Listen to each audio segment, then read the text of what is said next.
Welcome back. So, Barry, this weekend, Usyk versus Chisora. It seems like it's been a long time in the making. They've been talking about this fight for about 18 months now, haven't they? It's crazy, isn't it? It's just mad. It's weird, isn't it? You just think, it's just been like a pause. Obviously, it's a pandemic. It's just been like a pause button. All of a sudden, you're going like, hasn't that happened yet? It's almost like you feel it's happened, haven't it? It's like, no, yeah, he won that, didn't he? Yeah, I remember that fight. Oh, no, it hasn't happened yet. It's been 12 months today since Derek Chisora last boxed. Now, I don't think that that's necessarily been discussed.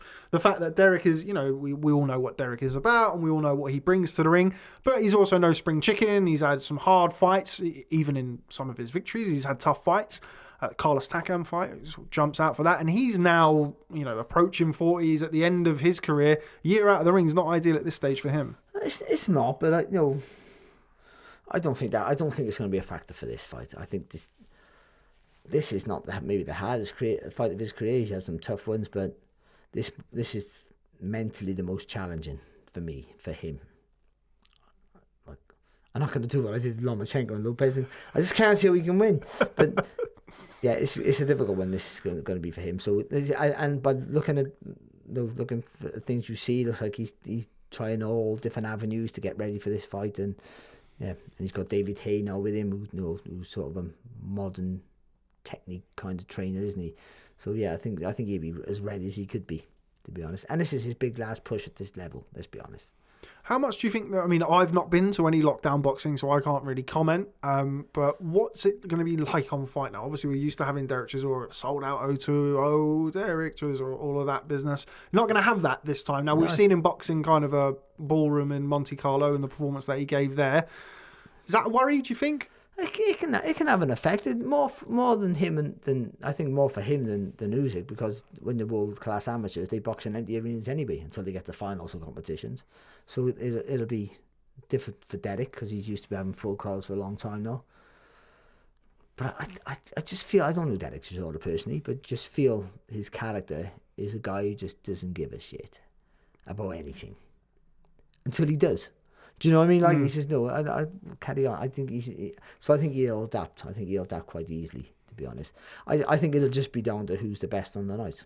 That's what I think. I think this is one of those fights where I don't think the crowd have an effect, because there's no crowd. Having a lack of crowd will have an effect, or even the timeout will have an effect. I just think it'll be generally no excuses who performs on the night.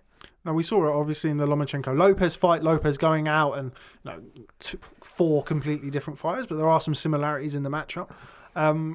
Came out, hurt Lomachenko early, was able to kind of gain his respect, or it certainly looked that way. How important is it for Derek Chisora to land something early on Oleksandr Usyk, particularly if he is having those couple of rounds where he likes to have a look? I think it's really important, and I'm not so much about the punches. It's to show that physical strength, like literally. So, like if he throws a shot and if he can get close, you got to be pushing him back, and that's if that weight's natural weight, because Usyk will be heavy as he can be, and he'll put on a bit more bulk, and he'll be stronger than we've seen him previously. I'm pretty sure of that, but it's a different strength, a natural strength. You can't compete against it. So I think that's what he needs to show. Derek he needs to get inside and needs to be rough. Against a guy who's technically better, you always want to wrestle him with rough.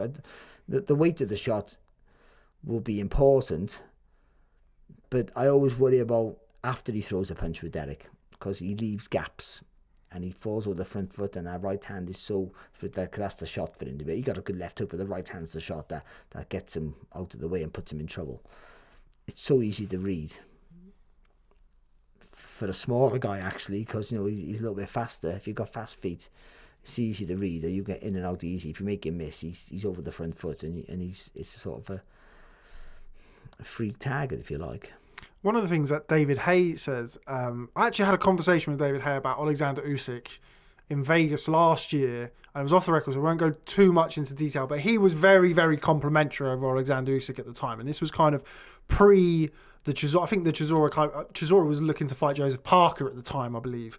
But David Hay was under no illusions at the time about just how great a fighter Oleksandr Usyk was. And he said that for him moving up from cruiserweight, David Hay moving up from cruiserweight, and what he would see from Usyk moving up from cruiserweight is the speed difference. And not necessarily his speed, but the speed of what's coming back at him. Now, obviously, you've mentioned about Derek Chisora. He does throw wide shots. He doesn't turn the right hand over. He does leave gaps.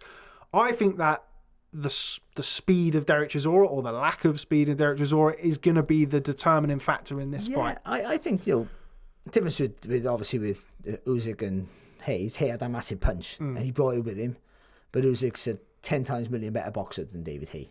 David Hay could box, but no, that's not at this level, let's be honest. But also, he 10 times harder than Usyk as well. Who can punch his weight, but punching it, I mean, can punch hard, but not like the explosive puncher that Hay was. Yeah, but he chips away at you, Usyk. I think that's another one. He makes you, he makes you work hard even when you're not working, and that's the difference. That's what he did to Tony Bellew, who's quite comfortable.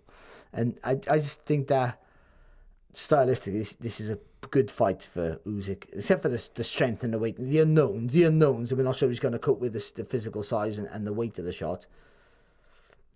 For the style-wise, he's made for Usyk. If this was cruiserweight and Chisora had the same style, then this is not even a fair fight. That's how I look at it. It's only the physical size that makes it a little bit more intriguing. So again, it's all down to how he reacts when Chisora hits him. If Chisora can hit him, now Usyk's not that elusive. I think he rides a lot of shots, but he blocks a lot of shots. He catches a lot, but he fires back with it. I think if when Chisora throws a shot, if Usyk can hit him straight away, can block and hit with the same hand. If there's enough weight behind that, and it makes Chisora think, oh, I didn't like that. Chisora's brave, and Chisora will just keep going, will fire him back, of course. But yeah, I said this the last week. I can't see nothing but an Usyk win unless Chisora blasts him out of there. But the thing with Chisora, I've seen him in some awful fights, and I've seen him in some fantastic fights. So, which one turns up? As erratic as the man we see in the press conferences and out and about on social media, I think he's sort of the same in the ring. That he could turn up and be really surprise you and show loads of courage and determination and skill we never seen before. And sometimes he turns up and you just think like he don't want to be there. You know what I mean? Well, the other thing I like about Chisora is he is who he is.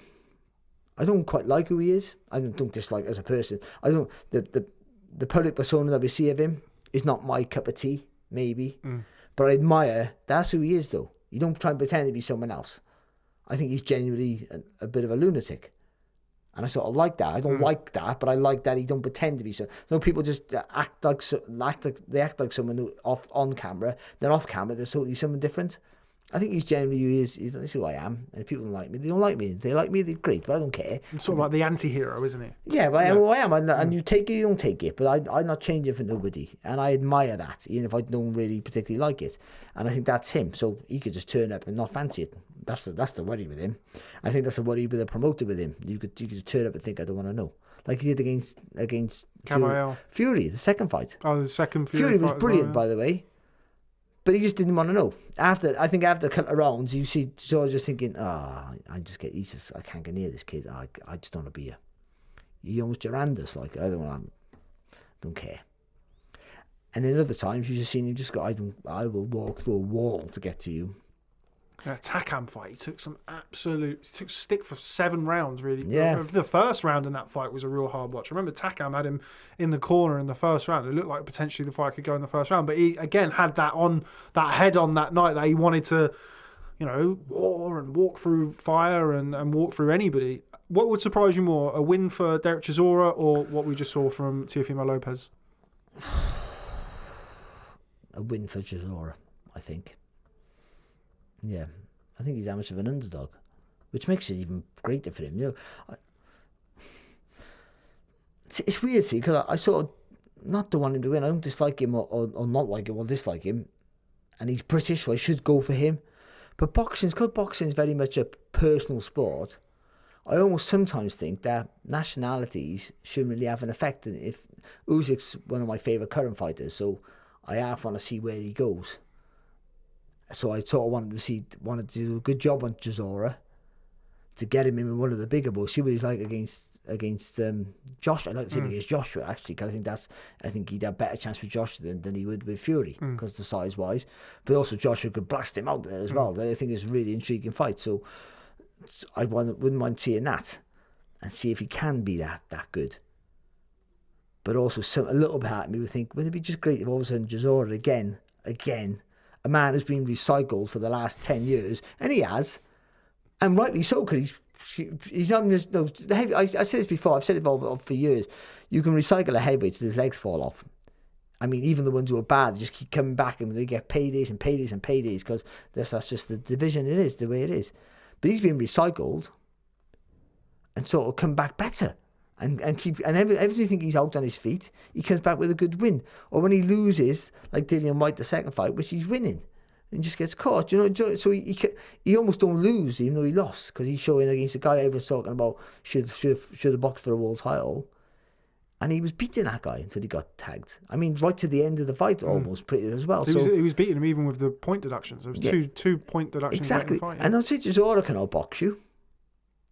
Does that say more about Dillian White or say more about Chisora has adapted his game as he's got older and how much more he's learned? I still go back to that as much as he learned, he still slaps with that right hand. That right hand's a real weapon for him, and it's heavy. But if he could turn his hand over. But he can't, because if Don Charles could get him to do it, and I saw Steve Broughton always, is that Steve Broughton's in his corner? Yeah. He's probably trying to do it, but sometimes you are where you are. But I can't. I just think for me, I think Usyk is very cautious, fires out that southpaw jab, uses the footwork and makes Chisora miss, and picks him away. And I'm going for Usyk stoppage. I agree with you. I think that have to be late. Somewhere between rounds 9 and 12. I think that he will get to him. Also, we've seen Chisora struggle in the past with southpaws, who have not been anywhere near the caliber of Oleksandr Usyk. So I think that is going to be interesting to see, because I think as much as we've seen this recycled version of Derek Chisora as War Chisora, I don't think the feet necessarily lie. I still think his legs have definitely lost, and he was never Jersey Joe Walcott on his feet anyway. He was, but the kind of. He had a little bit of a bump. He was his favourite fighter is Joe Frazier, so he had the intensity of coming in and kind of smoking on the way in, sort of thing. But doesn't really have that anymore, I don't think. But even that, he jumps in against you. If Usyk can see it, that's the thing. I think he's readable. I think the Usyk's advantage with a heavyweight is that everything will be slower for him. So he's under more danger when he's in range. He can see more.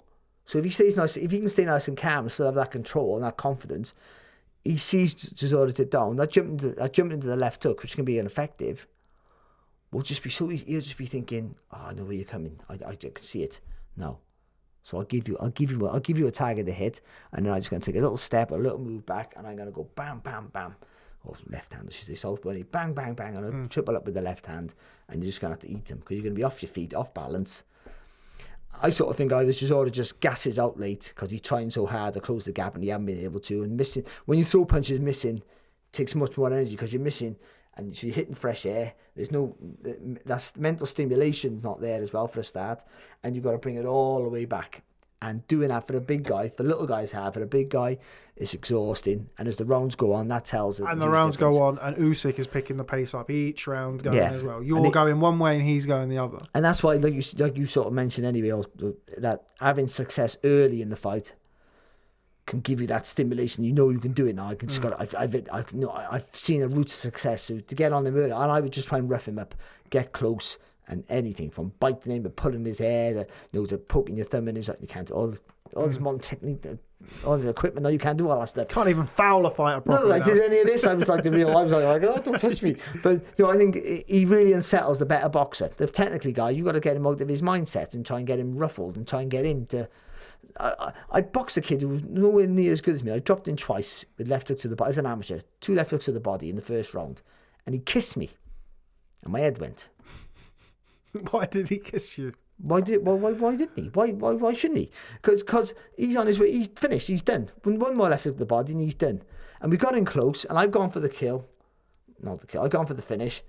And as I gone, and he's got close and he's kissed me, and I'm like 16 and he's like 19, and my head went. And I tried to, to take it, and I'm trying to finish him like nothing before then. I'm swinging shots like a lunatic, and it goes the distance. And I wins the fight clearly, but he survived. He got me out. He messed with my brain. He messed with my head. I was really controlled, like very precision, perfect. Boom, bam, boom, bam. He's done.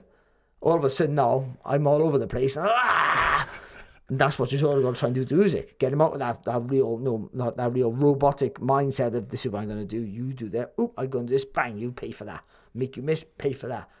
Make him think, what are you doing? What? Referee, you just put me in the eye, stood on my foot, headbutted me. Anything you can do. I think as rough as he can possibly be, the better. It's got form for it, Derek. It's not. It wouldn't be the first fighter he's kissed.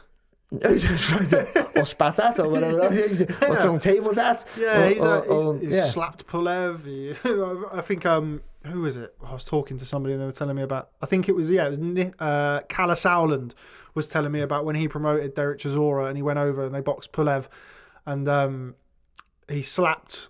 No, he grabbed Pulev at the weigh-in. He slapped Vitali, but he grabbed Pulev at the weigh-in and he said that he ended up being chased. So Chisora ended up chasing some of Pulev's team through the kitchen of the hotel, and then he had the rest of Pulev's team, who were apparently the not so nice members of Pulev's team, chasing Chisora through the kitchen. Sounds like something that you would see on the TV. But yeah, he certainly does have form for ruffling a few feathers, Chisora, and I think he will definitely need to, because but even within the rules of the game, you can still do stuff. And I think getting close and showing that all this stuff we're talking about, but if you can get close, make him feel the power, hit him anywhere, make him feel, oh, this is different, and get close and make that physical strength and try and tire Usyk out by your weight, using your weight. If he can do that and slow down Usyk's movements, then maybe he has a chance. But without slowing down unless other than that, it's just catching him with a big shot. That's all, and that's all I can see, and that's why some people are going for Chisora, because they think if you catch him with a big shot, he's gone. But I don't know if Chisora is this KO artist. He's heavy-handed; he can knock you out, and I think he's shown that. Stopped Carlos Takam. I mean, he stopped Artur Szpilka, but Artur Szpilka's seen better days, and Artur Szpilka again, not on the same level as an Oleksandr Usyk, another small-ish heavyweight. Didn't stop Gashi. He sort of feels like he clubs you to submission more than anything. And I think that's just a bit of lacking technique with Chisora, that's all. Again, it's so many things he could have done. We talked about this before about trainers wouldn't be as good as your fighter. Could you think he could be so, because of his mindset and how tough he is, to hone some of those skills, he'd be so much better. But you've had some good trainers, so some people just only do what they do. And you go, and he is what he is now. He's not going to change his style in any shape or form. He can do this a little bit faster or that a little bit neater, but really, he is what he is. So yeah, but anyway, all that I'm boating around the same thing. I think Usyk wins it, and I think Chisora either gets caught with a great shot late, or just exhaustion, and he maybe sits it out. Let's talk about the rest of the card. A lot of criticism around the card being a pay-per-view show. Obviously, we've seen Daniel Dubois, Joe Joyce go on regular BT recently. We saw Lomachenko Lopez on ESPN recently. Pay-per-view show for you? See, pay-per-view show, it's not a pay-per-view show. It's the pay-per-view fight. Like the show, now... It's kind of, the conundrum that you get into, isn't it? Until the promoter says it's a pay-per-view show. So it suits the promoter's narrative. That's what happens, or the TV company's narrative. So they say it's a pay-per-view fight, which that is, because they want... See, for me, a pay-per-view fight is when the fighters get paid so much money that the only way they can generate it is by pay-per-view. I think now that's changed now. I think they've gone, people are paid for this, so we'll get it. The fighters maybe shouldn't get that much sometimes. I don't want fighters not to get less money, but if they could get 2 million less, say they're getting 5 million each, but they could get 2 million each and we could watch it for free, then they should get 2 million each. We should watch it for free. Because we pay subscription anyway. We none of us got any money. No, and they're still earning good money. But it's 3 million less. I understand that. But no, we also how much shit have we got to eat? You know what I mean? We all got to pay too much money. But that's just the way it is, of course. But it's the pay-per-view fight. So they need that much money to fight each other. We want to see it. So to generate that, I got to go pay-per-view. So the undercard's almost irrelevant. That's just for boxing fans, the undercard. It's not for the rest of the people. Event fans, which is what the others are, really. Exactly. And to be honest, that's probably the biggest market. Oh, for sure. But much bigger. Like, this is, again, like something that me and you, not necessarily you, but certainly I have to realise sometimes. Eddie Hearn likes to say it to me that I live in a bubble where it's just boxing. Yeah. And it's just boxing. And us as guys who work in the sport or cover the sport on a daily basis, you forget that sometimes. Yeah. So I don't see it. So So Frank Warren put a promotion on years ago on Sky. I think it was. It was a Magnificent Seven. So it was 7 fights, but not one of them was pay per view on its own. But the whole card was pay per view, I guess, because the amount of money they all earned. I guess that was it. Unless they're paying them peanuts and they just do the all quality fights. That's what we don't want to see. Just because it's a quality fight, like Lomachenko and Lopez, Lomachenko and Campbell was a quality fight. But was that pay per view? They financially probably could have paid them enough and put it on Sky. Maybe. No. I mean, go by what you're telling me. I did an interview with Eddie a couple of weeks ago, and he said that was the worst performing pay per view that they did. Regis Prograis and Josh Taylor. Two, on paper, fantastic fights, but to boxing fans. Forget about that. That, I think, was their purses already guaranteed by the WBSS, by the organisation who were putting it on. So that was just a money-grabbing scheme from the TV company, I guess. But that was a quality fight, but they didn't need to go on pay-per-view. That should have been free-to-air. On not free-to-air, you pay subscription, of course. And so, that's the way I look. That's the way I see it. And it's only when the fighters get paid too much money. This fight, because they're heavyweights and they get paid silly money, has to go pay-per-view. I think all decent heavyweight fights now will be pay-per-view forever. Joyce Dubois is a massive exception. I still can't believe how they're doing it. Someone's taking a hit. Someone. Either quite a few people are taking something of a hit, or somebody's taking a massive hit. And I'd be shocked if it's the promoter taking a huge hit. I'm not saying they should. No, I think. Let me say about promoters. For people who are going about promoters, and they don't fight, blah blah blah blah, but they put their money up. I do say some fighters like you moan about this. You put all your money up, you promote yourself, you get all the profit, but also you risk the loss as well. It's not as easy as everyone thinks that all these jobs are easy. Like Barry Hearn, because Eddie Hearn, Barry was his dad, so he just walks into a job. He still has to work hard for it. Frank Warren still got to put his money up where his mouth is. And hope money comes back. They're clever men, and throughout the history they have, and they take more of the pie than they deserve or they should. But it's their money. Like if you're an electrician, you work for a guy, you do all the work for him. He still pays you your wage, and he gets all the profit, whatever it is. You don't say, "Oh, here's extra money because I got like an extra 10 grand for the job." He takes 10 grand, and you still get your £600 a week or whatever you're getting. You know what I mean? That's life. So it is in every form of life, and that's the same with boxing. So I don't always get like promoters are crooks. They are what they are. They're all to make a living. Everyone is, and TV companies as well. Without them, we have no boxing. That's the truth of it. But the heavyweights get paid so much money; they have to be pay-per-view. The card itself, take away the card, you wouldn't pay for the rest of the card. Of course you wouldn't. But then it wouldn't be on pay-per-view. So let's just focus on that. I'm doing my best to avoid saying what I really think. But I need to work. That's another problem, see, because we all need to work the industry. You want to be as honest as you can possibly be to an extent. You're honest without slagging anyone off, any potential employee or revenue stream, and that's the problem. There's no one independent enough. You guys are independent, but if you start slagging everyone off, you get no access to anything. Exactly, it is. But you learn from that. Everyone wants to feed their family, and that's the problem. Yeah, but you can be honest without being cruel. And I think if I think people are now starting to get a little bit more realistic now, that you can take a bit of criticism, as long as it's not an attack at people. Yeah, I agree. Moving on to the undercard then. Sorry. Yeah, we managed to negotiate that somewhat. Okay. Lee Selby. Now I haven't heard much from Lee Selby in a while. Wales is only very small, so I mean I'm sure you know him very well and what he's been up to for Usyk-Kambosos. I don't, because how old is that he? was a joke. Sorry, Welsh people, please don't come after me. I said something about Barry Island because when he boxed Josh Taylor and Warrington, Josh Warrington, sorry. That's what he said. He said, "You're not a bad man. You're from Barry." Do you remember that? You're not a bad man. From Barry, he said. And I was on boxing at the time, so I said, I was defending Selby. I don't know Lee Selby at all. Just say hello to, but I don't know him. But I'm saying, well, Paul, he's on about like it's a little tranquil seaside town. Barry's rough, but I didn't say it was rough. I said it was like, I said something really stupid. Anyway, I got so on Twitter. All these people from Barry, people from Barry, some people from Barry offered me out, which sort of was counterproductive because I sort of proved my point. But I said, you don't know what he's on about and all the rest of it. But they just seen a clip on social media, me like saying Barry was a shithole, or so, I didn't say it, but something like that. And it wasn't that. I was saying it can be a rough area. Like you know about, he's like he walks on the seaside holding hands on the beach every day. Ooh, it's not little valley. They're going like Wales. Oh, he lives in a little valley. You go live in all those valleys, see how you get on. They fighting every day. Do you know what I mean? It's rough. Look at Liam Williams, raving lunatic. That's not, he wasn't born that way. That's his environment's made him like that. It's a tough place to live. And they're tough men. That's the truth of it. They ain't city boys like Cardiff, they can't come down my city before we put them to sleep.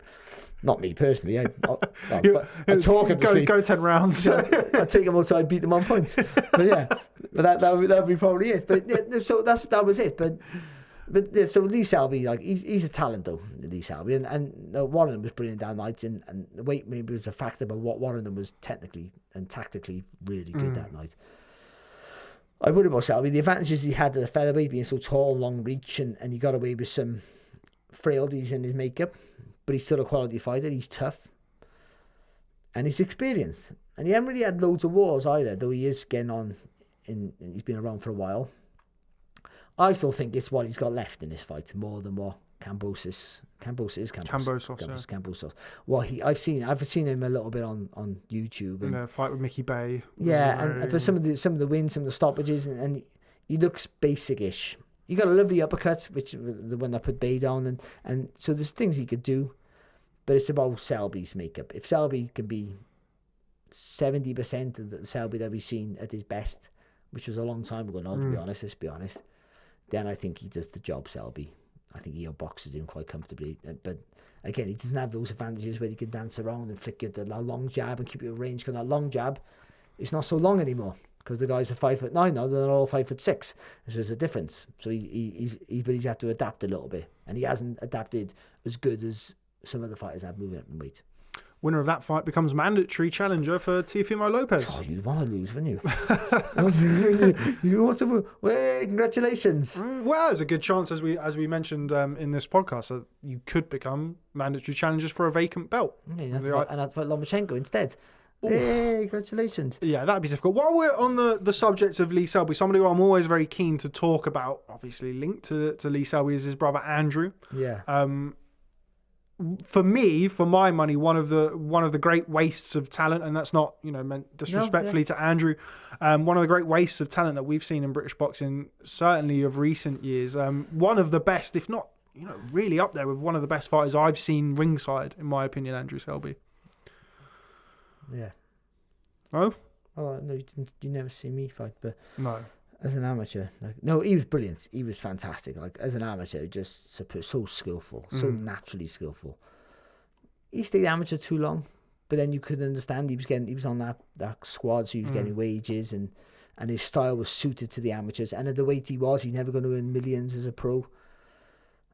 I just think he waited too long to turn pro, and yeah, I don't want to see him box again. The last fight I saw him was an MTK show in Newcastle, and he looked awful. He had those couple of fights out in Dubai as well. Oh yeah, he did. Yeah, so yes, yeah, but he didn't. No, he looks not the shadow. So he's working on muscle memory. I never said that word forever. Now I said it about 20 times since I met you. But he works on muscle memory. He's a reactive fighter, but once those reactions slow down a bit, you need to target the hit, and I worry that he's going to start getting beat by people way below his level. By people who wouldn't be able to wouldn't be able to lace his boots, because a prime Andrew Selby was one of the hardest boxers to come up against, and a puzzle for anyone. It really was. And I just don't think he's a tough kid, and he's still got skill to beat a load of people, but it's a horrible sport to stay around in. You start getting tagged and hurt.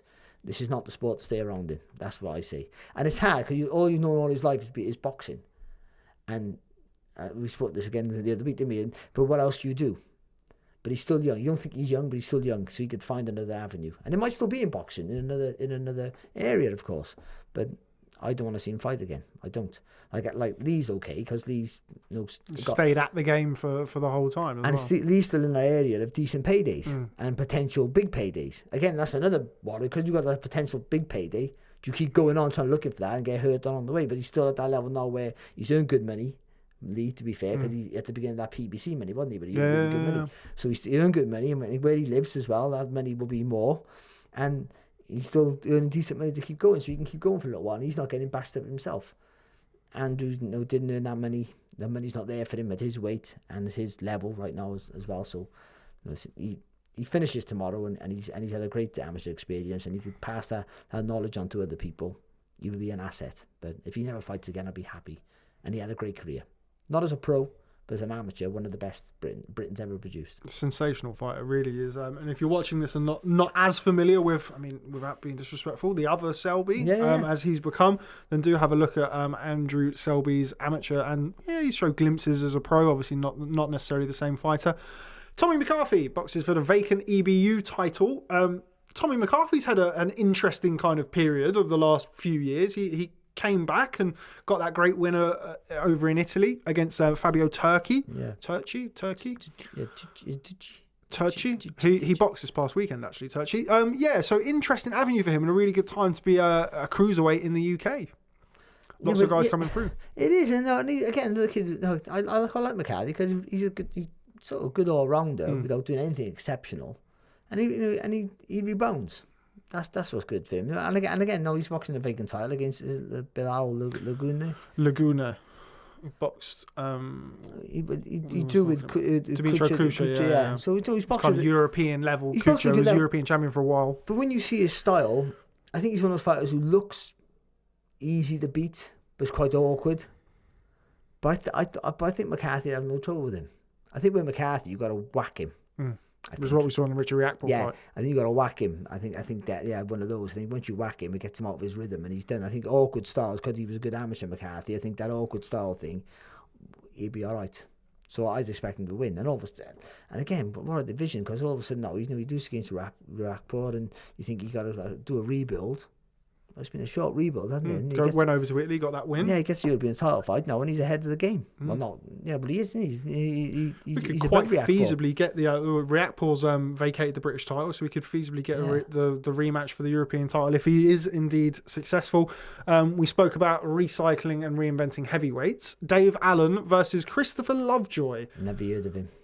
Let's get his record up. He's 19-0, 19 KOs. I believe the boxing encyclopedia, that is Ron Lewis, pointed out that the one fighter he has boxed with a winning record was also boxing at featherweight not that long ago.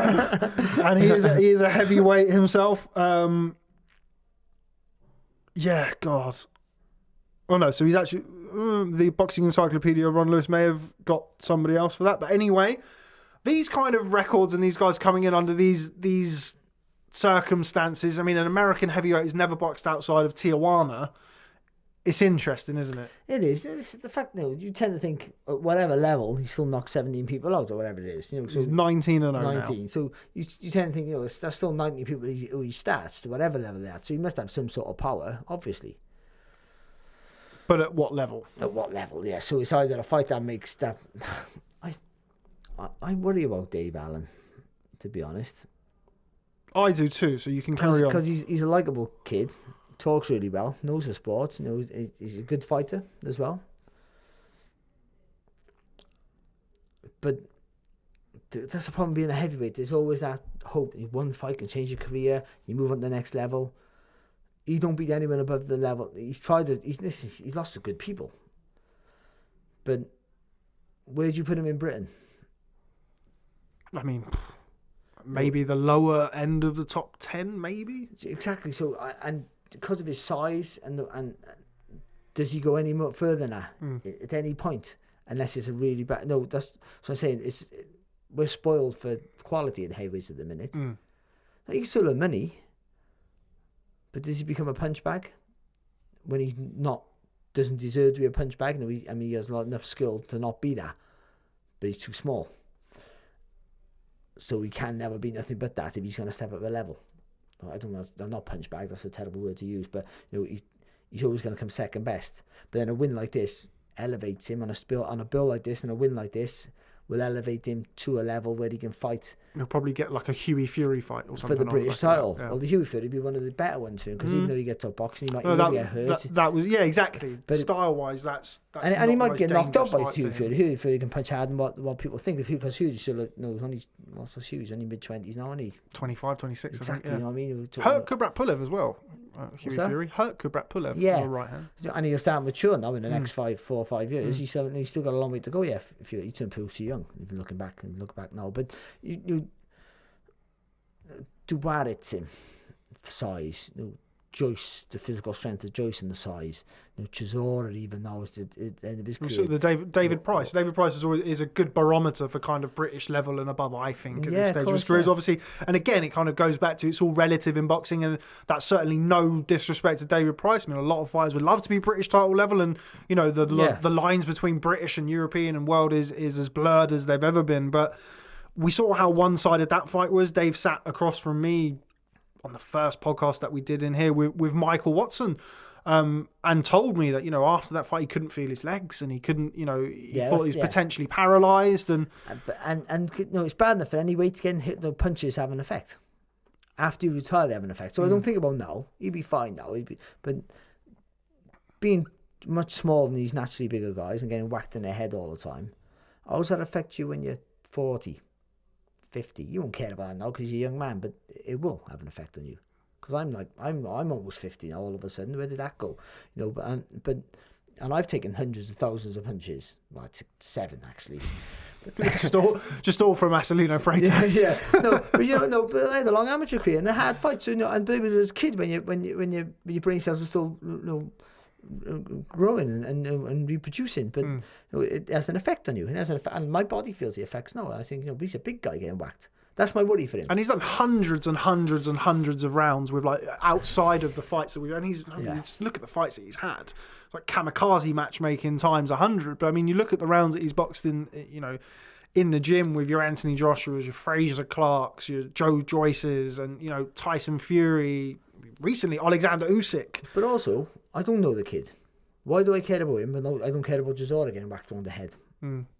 What does that say? What's that say about me? I care about him because somewhere I see potential damage with David. It doesn't show it now, but I don't know why I see potential damage being caused to David Allen and not Chisora. I don't understand. He's bigger, maybe. I don't know why that is, but why do we say about all heavyweights to keep going on? It's I don't know why I'm saying it about him. Good luck to him, actually. Forget what I said now. I'll start again. Good luck to him. No, it is definitely a valid point, though, and it's something that I've had. I mean, we can talk as openly as we want because I did this with Dave on the first podcast. It's available to watch on Boxing Social, so it is definitely a valid point. I mean, not necessarily my concern. I do believe that he will beat Christopher Lovejoy. I watched Christopher Lovejoy have a little workout in Vegas. Wasn't blown away. Obviously, pads and bags don't hit back. But what if he don't? This is the thing. Then where does he go? You become a rent a knockout essentially. Or is it an off night? You got to listen. I didn't use the crowd. You're gonna make excuses, and some of them are genuine. All excuses are genuine, actually, to be honest. But in reality, you're still being caught, still being hurt at a level where you should be beating these guys. And that's what. And so this a little worry about. I have a little worry about Dave Allen. I don't know why. It's just some niggling in the back of my head. That I worry about his safety. For me, it's where everyone wants to be a world champion, of course, and in the heavyweight division. Don't clip this up now with a big title saying I worry about Dave Allen's welfare. Like could be going, I worry about yours when I see you. You might see him this week. It's a good point. But it's a valid point. But where everyone wants to become a world champion, you mentioned heavyweight division. Yes, you're 1 or 2 punches away from glory at all times.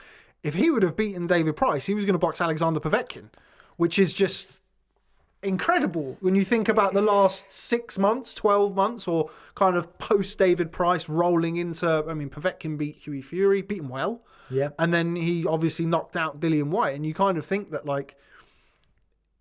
if you're a heavyweight, you could say, obviously, I'm a heavyweight in weight, but not in, I'm not a heavyweight boxer. Well, you can understand the lure of something like that. It's not, with the greatest of respect, like a super featherweight or a lightweight where you're going to have to go in and outclass someone potentially for 12 rounds. To be a boxer, this is where promoters get stick in the industry. Because to be a boxer, you have to be an eternal dreamer. Most boxers come from a constant state poverty, whatever. That's just the way it turns out. Because if you didn't, why would you want to fight? It's just ridiculous. So where we come from to where we end up, like champion of the world, British champion, you're on TV, that's enough. All these things are, wow, look, changed my life. Just changed my life overnight. If I never earned another penny from boxing, the things I've seen as an amateur and as a pro, and the places I've been and the people I've met, where would I have experienced that if I didn't box? From where I grew up from. Find out out of prison. Not me personally, but people, because I wasn't really that type. But that's most boxers. I'd be in prison, I'd be dead or whatever. I'd be on drugs or I'd be thieving or whatever it would be. I'd be a bully, whatever. And so it changes your whole projection of life, and you're thankful for it. So you have to dream that, and it's almost an impossible dream because how do you get from there to there? There's no clear path to see it. It's just by punching people in the head until I'm good enough that no one hits me back and I beat everyone. You've got to beat everyone up until you get to this. That's not going to happen. And sometimes it do. And you're grateful for it. But you're dreaming. So when a promoter offers you a certain fight, but if you beat this one, you go for here. So then you don't think about that fight. You think, if I win that, I'll be there. And if this and that, if this happens, and if he breaks his leg, and if his cat dies, and he can't go, he has a cat funeral, and he has to go to the cat, and he can't make the way in. I chip in there late, this, and you go through all these stupid little things in your head, and they lure you in that way. So then if you win a world title, you thank your promoter. He don't care about you. I mean, he does not care. I'm not saying he doesn't have a duty of care. He's not doing it for you. He's doing it for his business. And so that's why it can be sometimes callous because they'll just keep. If he wins now, even if he has a hard fight and gets dropped twice, gets up and wins, it's great TV. He knocks out the kid who would knock 19 out, 19-0. He knocks him out. Clearly has power because he put me down twice. I'm hurt. I get up and I knocks him out. Then I get a big fight.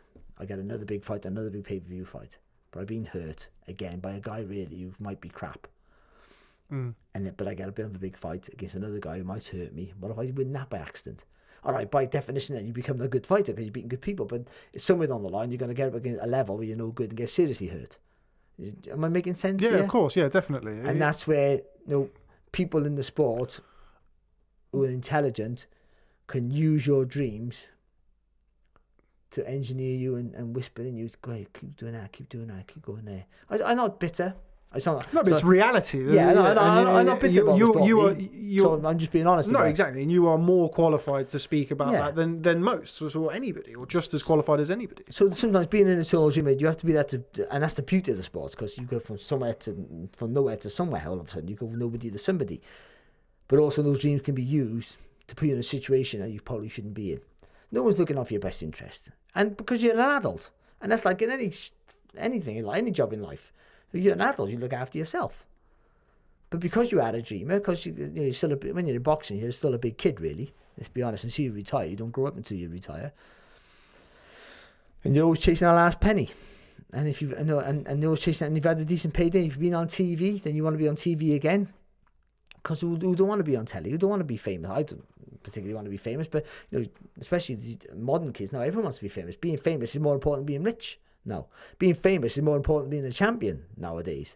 That's the crazy thing. Because actually, that probably makes more money being famous than just being a champion. That's why YouTubers are boxing on telly and reality TV stars are turning pro, and because it's a vehicle like that. That's a financial gain. Whereas when I turn pro, I say it about Ole Harrison.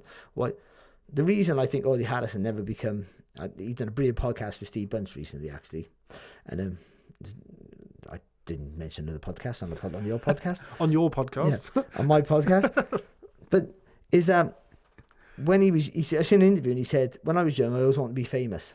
And I picked up on that and I went, that's why he didn't make it. Because he had all the physical attributes. He had everything. He was a brilliant boxer, 6'6", a southpaw. How did you not become a world champion? He had it all. He had everything to make himself a champion. Because when I was a kid, I just wanted to be a champion. I didn't want to be famous or rich. Those things didn't even think about them. Didn't know what rich and famous was. Who cares about that? Who cares about money when you're a kid? Who knows what famous is really when you're a kid? But now things are different. So everyone's thinking about they want to be rich and famous rather than a champion. So perspective have changed. So once you've had a little taste of the limelight, you don't want that to go, I would imagine. And that's what I worry about Dave Allen.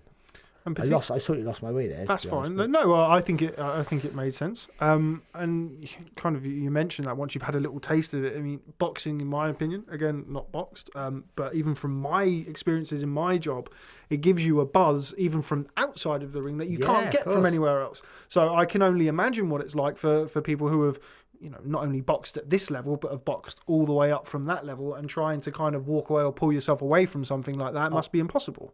Like you've boxed like. Having 10 people call your name, great. Having 10,000, I've never had this. it must be amazing having 80,000. Like you can't but I've had thousands. But obviously, I boxed in front of thousands of people. I boxed on one of the biggest bills of all time at one stage. Was Old Trafford. I was on early. There was only 5 fights in the whole night, so it was pretty full. But just being there and having hundreds and thousands of people, couple of thousand people come to an arena to watch you. It's just like where do you can't replicate that anyway. So you want to keep it forever if you can. If you can bottle it up, you want to just bottle it up and just drink it every once a week to make you feel good about yourself. It's chasing the high, isn't it? And it's the boxing bug. I always tell people that boxing is like an addiction, and in a sense of it, in the same way to a lot of other addictions, you always talk about quitting and leaving it, and I'm sick of it, but you can't live without it. And that's always something that I'm always forever hearing from fighters. And everybody gets. I watched that.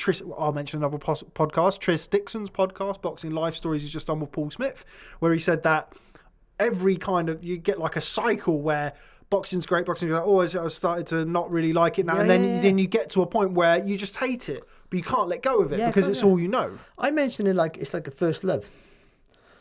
However toxic that relationship is, however bad it was, whatever the reasons why you're not in it anymore, the genuine reasons, you will still somehow never forget it, and still, if you can, want to go back to it. That's the way it is. That's the way. Boxing was my first love as it goes, so that's why I'm always tied up to it. But it's like that. Even in a bad relationship, you love that person, you can't let it go, but you know it's no good for you. And boxing can be like that. You know it's no good for you. It's for your mental state. It drives you mad. Even me, I'm out of boxing now, but I'm still around boxing people who are not always the nicest of people. Now, as Paul said this in the podcast, as much as I listen to it also, as much as you meet your lifelong friends in boxing, I haven't. I was a bit jealous about that. But as much as you meet lifelong friends and some fantastic people, you also meet the most horriblest people you'd ever want to meet in your life through boxing. That's the truth. Yeah. So why would you want to put yourself around those people? But you still do, because you love this. Because your love for the sport is so great that you can forget about all the bad stuff and just focus on the good stuff. And that's why you keep fighting. That's what the dreaming thing. You just forget about all the bad stuff. When you retire, you forget about all the bad shit, all the hard nights training, all the stuff making the weights and all the crap, the things that boxers hate to do. Just remember the good things. When you win and everyone's calling your name and you're king of the world and everyone loves you, and you can get and the girls who wouldn't speak to you will talk to you and ask who your friend is. But all that, people patting you on the back, people saying, like when you're from a council estate and you win a world title, you could have a nuclear physicist. You have a Nobel Prize winner live in the same street. No one give a shit about him. But you, being a world champion or good at sports in a working class environment, is everything.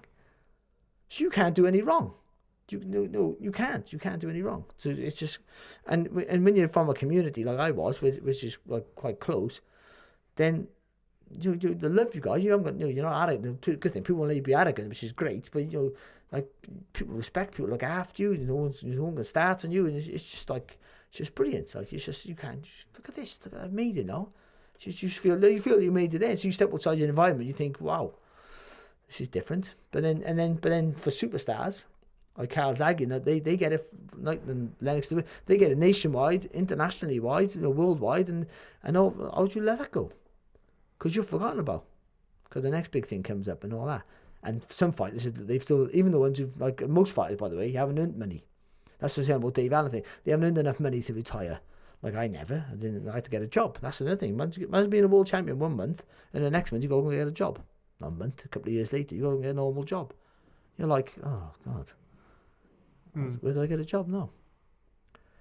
That's the worry about you stay on for too long, and that's the whole thing going back to Dave Allen, was worry that he stays in the sport longer than he should.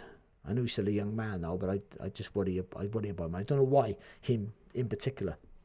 Maybe because he's good looking. I think that maybe, with a bit of luck, he might find me as attractive as I find him, and we could be a happy couple. Let's not go down that route. You don't know, do you?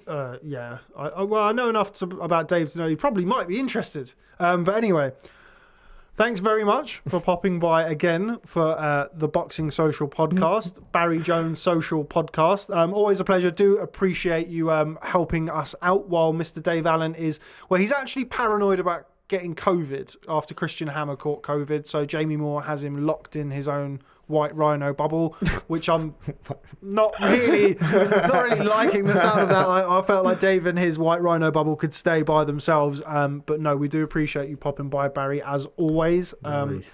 The WBO super lineal, super featherweight, undisputed kingpin, Barry Jones. Thanks very much for speaking to Boxing Social.